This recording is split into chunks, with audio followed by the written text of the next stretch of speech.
living so long? Well, obviously, it's because the people who are getting advice from doctors are getting inappropriate advice. If the advice that doctors were giving was correct, then there should be a lot of people living to be 100 who follow the doctor's advice. So we're going to look at some of that. First thing I wanted to do is get some scientific evidence on what it would take to live to be 100. And I looked for an animal model. Being a veterinarian and a pathologist, I looked for an animal model first. And I ran into, doing some research, I ran into some stuff that was published in the 1860s, 1863. One was written by William Banting on how to cure corpulence. Corpulence is an old-timey word for obesity. And this was back in 1863. And he talked about a low-carb diet, kind of like the Atkins diet. Maybe it should be the Banting diet, instead of the Atkins diet. And then in 1935, a guy who'd been doing all his research in the 1920s by the name of Clive McKay came out with his landmark article in 1935. And what he did was essentially take 3 groups of rats. Group number 1, he gave the rat pellet of the day, and these rats lived to be an average of 2 years, which is really super. Because prior to this rat pellet coming out with all of the nutritional knowledge of the time, people who were using rats and mice and rabbits for research would give them rolled oats and carrots and cabbage and things like that, and they might live to be 11 months after weaning instead of 2 years. So it was really good to have a laboratory animal and a food that you could give them that routinely allowed them to live to be 2. He then took the second group, gave them the same basic pellet as group number 1, but he cut the carbohydrate calories by 30%, kept the vitamins and minerals the same, and they lived to be 50% older, 3 years. Got kind of excited about that. Took group number 3, cut the carbohydrate calories from group number 1 by 60%, kept the vitamins and minerals the same, and they lived twice as long. They lived to be 4 years of age, and they really got excited about cutting this carbohydrate calories thing. But it wasn't just that. When they redid the studies with spiders and beetles and worms and pigeons and all kinds of animals, they found out that it was the density of the vitamins and minerals per remaining carbohydrate calorie. That was the basic reason, because he had always kept the vitamins and minerals the same when he dropped the calories. He didn't just drop the percentage of food, he dropped only the carbohydrate calories, keeping everything else the same. So in group number 3, there was like 3 times more vitamins and minerals per carbohydrate calorie than there was in group number 1. Now that I had an animal model and had some idea what to do, I began to look for a human model, and I ran into a guy by the name of Art Linkletter. How many of you heard of Art Linkletter? Okay, great guy. He was funny. I put he and Jack Benny and Red Skelton and Milton Berle all in the same group. They could tell funny stories without saying dirty words and things, and great family comedians. And Art Linkletter wanted to live to be 100. And he wanted to live to be 100 because he read this book. It was a Pulitzer Prize-winning book published in 1933 called Lost Horizon. It was written by James Hilton, and in this book, Lost Horizon, James Hilton coined the term Shangri-La. How many of you heard of Shangri-La? Okay, well, that's where that came from, that book. And Art Linkletter got real excited about living to be 100. Well, the book was actually written about a people called the Hunza. How many of you heard of the Hunzas? Okay, well, the Hunzas come from northeast of Pakistan, and they're a third world country, obviously, and Art Linkletter hired an eye doctor by the name of Alan Bannock, Dr. Alan Bannock, and this eye doctor was kind of an amateur farmer, and Art Linkletter funded him to go there for 6 months during the growing season and find out what their secret was to live to be 100. And it was very obvious from reading the book that Alan Bannock had not read Clive McKay's material on his rats. And he was just making lots of observations, didn't give his opinion what was important, but he was a very good observer. And one of the things he found out, these people were a third world country. They had no electricity, no indoor plumbing, no hospitals, no pharmacies, no clinics, no doctors. They just used home remedies like herbs and massage therapy and that sort of thing.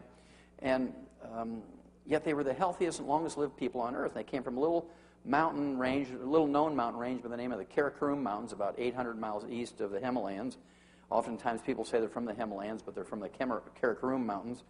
And one of the things Dr. Bannock observed was that they would irrigate with water that was kind of gray and opaque. It had lots of silt in it from the glacier grinding up the mountain rocks. And they would irrigate with this glacial water full of this rock silt, this finely ground up rock silt, about the same particle size as talc. And it contained over 60 minerals. And they would irrigate with this. And as the water percolated down into their fields and their gardens, it left a ½ inch to 1 inch of this gray silt on top of the soil.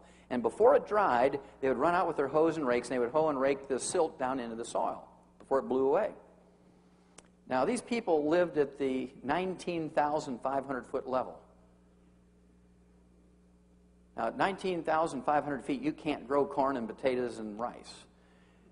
Okay? They could grow wheat and rye and barley, but because of the very short growing season, their yields were very, very tiny. Their only carbohydrate they ate during the day, was a little tortilla, one tortilla a day. Little tortilla, little round flatbread. That was it. No other carbohydrate. The majority of their food was goat and lamb and mutton and camel and things like yak and rabbits, and they'd get some wild sheep and goats in the area. They'd eat chickens and eggs. They didn't have fish in those areas. They were too high up for fish. And so they cooked in butter. They used milk and cheese and yogurt. They could store dairy protein as cheese and yogurt. And that was it. They had a little garden. They'd grow a little bit of cabbage and tomatoes. Nothing else. They would also take the wood ashes from their fires, their cooking and heating fires, and put it in their gardens. How many of you ever put wood ashes from a fire into your garden? Yeah. This is a very old European and Asian custom, and somehow somebody learned that by putting the wood ashes from your fires into your gardens, it increases the yields and makes the food taste better and so forth. Well, it turns out the wood ashes are the minerals that are left when you burn away the carbon in the wood. So now I had not only an animal model, but a human model. They had a renewable source of minerals in their food. They were on a low-carbohydrate diet. And to me, it seemed it explained why they lived to be a ripe old age and were very productive. I also began to collect birthday announcements and obituaries of people who lived to be 100.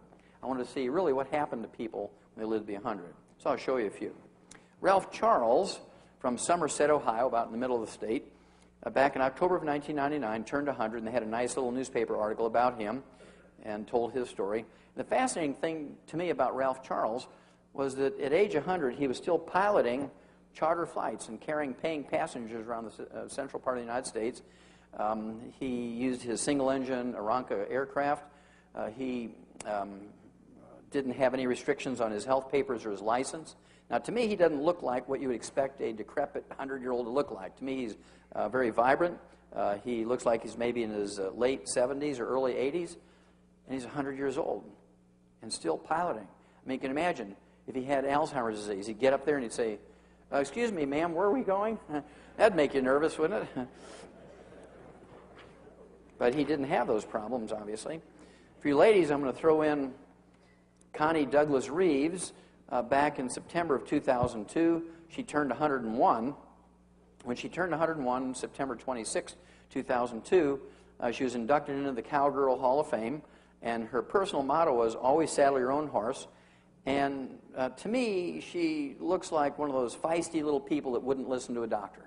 You know, she's got her thumbs in her belt, she's got her shoulders back, her chin's out. You can just imagine a doctor saying to her, look, Connie, you're 101 years old now. It's time to give up salt. We've got to worry about your blood pressure. It's time to give up eggs and butter. We've got to worry about your cholesterol. And she's going to say, well, up yours, doc, and I've been eating salt and butter since before you were born and eggs before you were born. I'm not going to give that up.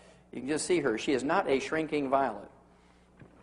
For those of you that are a little more genteel, in May of 2001, this fellow here, Harold Stilson from Deerfield Beach, Florida, turned 101, went out and played golf for his birthday, and he hit his 6th hole-in-one at 101. Now, you have to have a strong grip. You have to be able to see 108 yards. You know, you have to have good eye-hand coordination. You have to have good memory. You can't have Alzheimer's disease. You can imagine getting that golf club up there and saying, is this baseball? I mean, what am I doing here, right? And so he's color coordinated. It doesn't get any better than that for 101 years old. I think he looks pretty good for 101.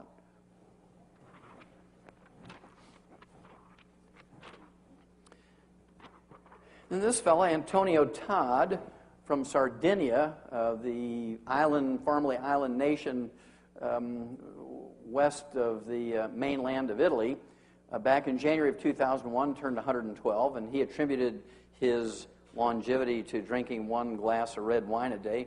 There's a certain amount of validity to that because in the red wine there are these antioxidants that we know reduce your risk of heart disease and cancer. But you can get those same antioxidants in fruits and vegetables, so you don't need to drink the wine necessarily.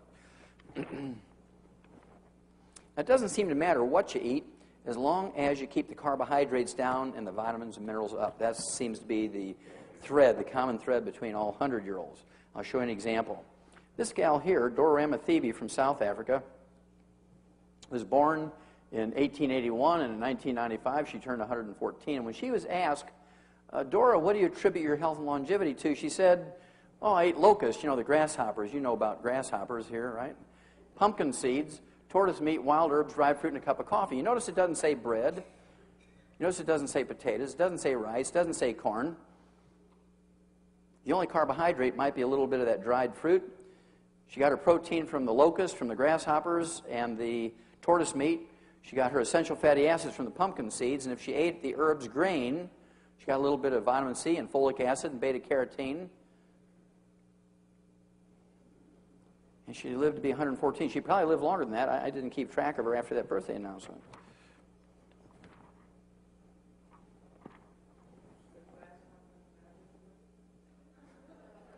Yeah, crickets won't work. Okay. February 15th, 2003. This gal here, Maddie Owens, 119, died at age 119, and she grew up in South Carolina. And apparently, when she was born in 1883, she was still working in the cotton fields. Owens told her family of her hard work in the cotton fields. I guarantee you that she didn't have vaccinations. I guarantee you that she didn't have antibiotics. I guarantee you she didn't have 3 good square meals a day.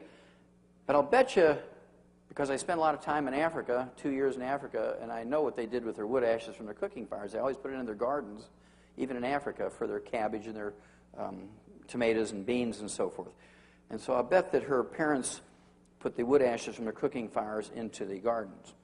And one of my favorite birthday announcements goes back to 1995. This was a birthday announcement for Jean Calment from France.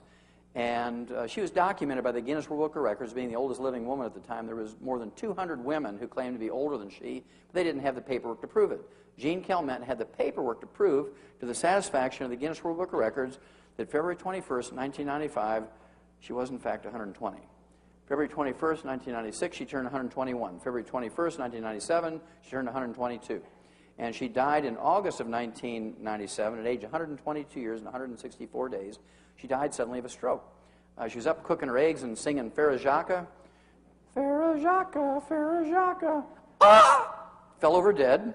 Didn't have Alzheimer's disease. She was bright and mentally alert until the moment she died. She didn't have cardiovascular disease. She didn't have diabetes. She didn't have cancer.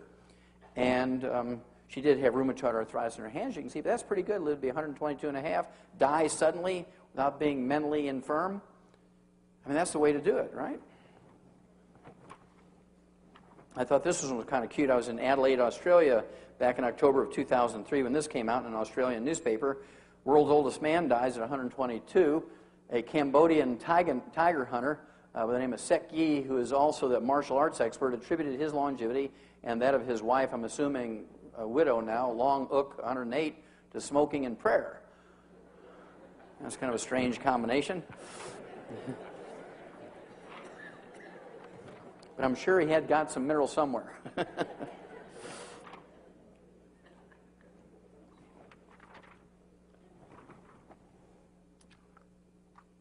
Again, this is an Australian newspaper. It came out in March of 2003. A Brazilian believed to be the world's oldest woman died at age 124. Maria Etelvina dos Santos died of a stroke. Her birth certificate says she was a descendant of African slaves born in July of 1878. Do you think she got vaccinations and antibiotics? Do you think she had 3 good square meals a day? No, she was born in a straw hut caulked with cow dung. She probably led a pretty miserable life as she was growing up. But I guarantee you they put their wood ashes from their cooking fires into the gardens. And they didn't have doctors, and they didn't have hospitals and clinics, and they didn't have pharmaceuticals. And yet she lived to be 124. I'll give you 2 more, then I think you'll get the idea, and then we'll move on. But I think these are interesting, and they all tell stories.